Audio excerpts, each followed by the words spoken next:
Erev Tov,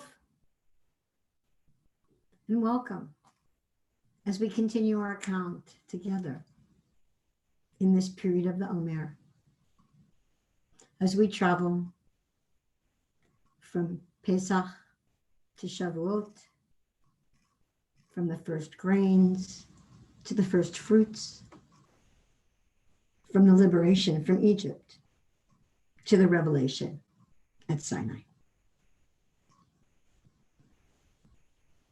And so let's stand or sit and take some breaths to bring ourselves to this present moment, to this time, not before, not after, just being present to prepare to take the next step.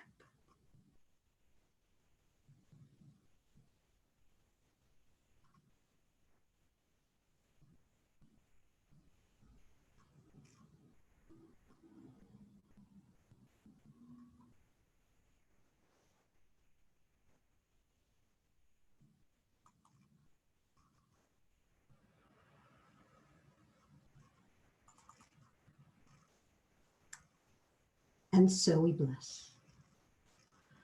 Baruch atah Adonai Eloheinu melech haolam asher kidshanu b'mitzvotav v'tzivanu al sefirat haomer. Blessed are you, Adonai our God, sovereign spirit of the universe, who brings us holiness with the mitzvot and connects to us with the counting of the Omer. Hayom chamisha yamim ba'omer. Today is 5 days of the Omer. Hod shebechesed, a day of humility in a week of loving kindness.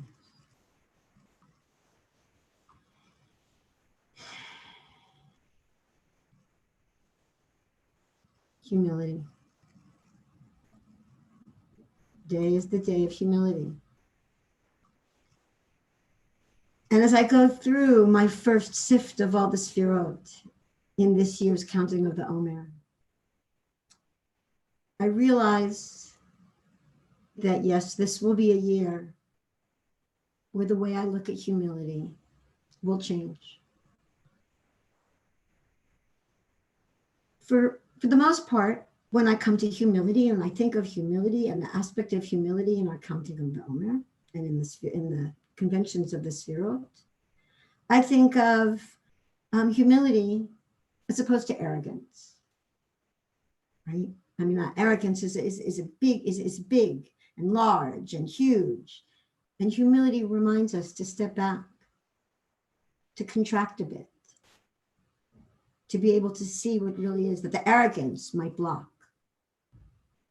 Humility brings us back in a way that our vision may be clearer. But this year, I'm feeling just humbled by the loss of control and by what's happening right now and the way we're living.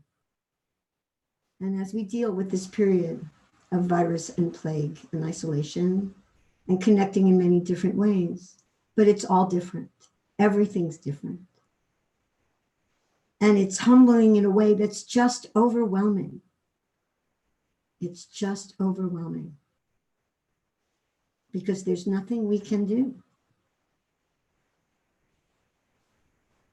And we're feeling that smallness. It's all that everything is just, again, out of control around us. It's like yirah. It's like in Hebrew, awe and fear are the same word, have the same feeling. We are in awe of something, but sometimes it's fear. And this humility this year can sometimes be this good contraction of giving me vision, And now there's contraction in a way that I don't know if I can see beyond what's there right now.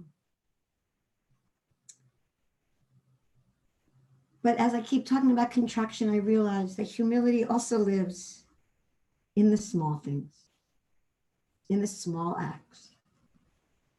And this week, we get to look at humility surrounded by loving kindness. So here's my story for Hud Shabbat Chesed. In the scheme of being overwhelmed, this is not really a big deal. But I realized yesterday that this would be probably my first ever Passover with no fruit slices. No fruit slices. Fruit slices, some of you may be asking. Fruit slices, for those of you who may not know, have nothing to do with fruit really, except in their form. It's candy. It's sugar-coated gelatin candy that's in the shape of a fruit slice, usually looking kind of like a lemon or an orange slice. Usually they're either lemon, lime, orange, and cherry. How cherry gets in there because it's cherry. It's a flavor that kids like, and that must be how it gets in there. But be that as it may. It is one of those, I don't eat a lot of sugar. I like to think of myself as a healthy eater. I cook a lot. I'm in that realm. Go to the farmer's market every week. And yet, when it comes to Passover, I need my fruit slices. It's grounding for me. It's my Passover. It's something that's as long as I can remember. No matter what city I've been in, no matter where I lived, there were fruit slices. In fact, when I first started working at NBC in Rockefeller Center in 1975, and I went downstairs to Fannie Farmer, and this was in November, to get some piece of candy on a break of some sort. And I was shocked to see that there were fruit slices and that you could buy fruit slices all year round. This was shocking to me, because to me, it's Pesach, it's Passover. That's what you have. And this year, I realized yesterday, I could only do what shopping I could do. There were no fruit slices where I was. And so it was a sadness. Again, not a big deal in the scheme of what's happening, but still humbling to realize that this was my touchstone, one of my touchstones to this holiday. And it was just going to be gone for this year. And another example of why this year would be hard in a very small way. And because I know I have friends out there who would understand, I posted on Facebook that this was probably my first ever Passover in all my years with no fruit slices. The empathy I received was just wonderful. I have to say that again, being surrounded by loving kindness, that would be enough. That people didn't say, oh, Marilyn, get over it. That's a first world problem. We have bigger things to deal with, whatever. No, people were really, some people, a friend of mine was like, oh, wow, you're right. I didn't realize that. Other people brought up remembrances. Someone said, yeah, no marshmallow twists either. All of us have our thing. It's a moment where we actually could bond in the humility of realizing that we had to accept the lack of control, and maybe even mourn a little bit. And one friend in New York even offered to send me some. Touching, warming my heart. And there was my friend Rachel Gross, who sent me a message to say, for real, I have extra. Would you like me to bring you a box? And I wrote, for real, yes. And she came and she dropped them at the bottom of my step. And from my doorway, I got to connect and say hi and say thank you and realize that when I take this just because that kind of humbling in the face of enormity, feeling overwhelmed.